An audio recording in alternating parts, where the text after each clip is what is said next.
golfer's swing is crucial to his game, so I'm going to see if it helps me improve mine, because I could improve a great deal. So we're on the first hole, and I've got to go 440 yards to get that ball into the hole. I'm going to have to hit it as hard as I can, which means that I'm going to have to come all the way up. Using the game's motion capture wand, Jamie's often swinging. I almost hit some people.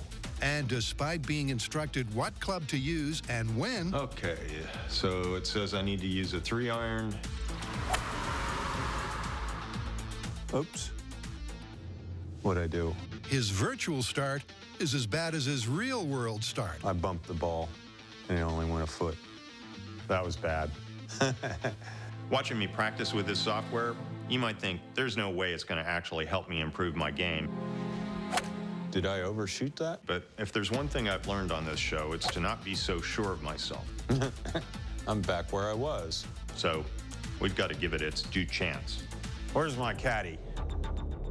A double-digit start is not great, but Jamie soon realizes that there is information he can glean from the game. At this point, I'm noticing a whole bunch of stuff. I guess I'm going to try to mimic what he's actually doing physically, and we'll see whether that helps. And it does seem to be very exacting about what it requires.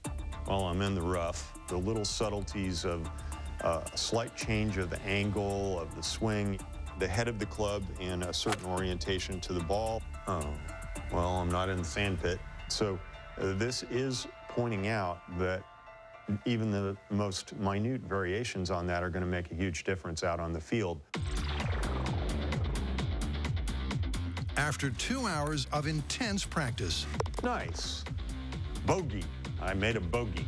Jamie's swing seems to be improving. Looks like I got fairly close, actually. He's also learning how to read the wind and the greens.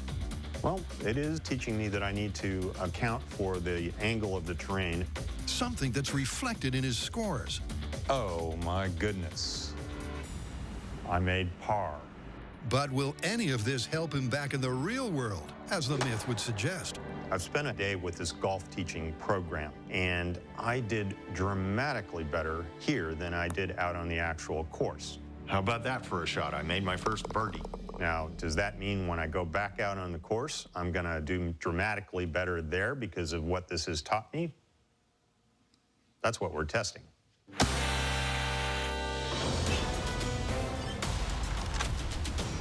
When Adam and Jamie recently took aim at grenades,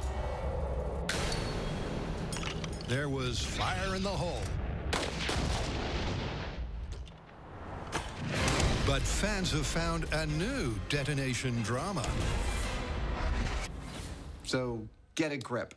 Get a grip yourself. No. That is actually the name of the story that we're doing. There is a TV show called The Bridge, and on this show, a bad guy took a mother with her kids and locked them in a shed, but before he locked them inside, he handed the mom a live grenade so that she's holding on to it, knowing that her ability to hold on to it is her only line between life and certain death.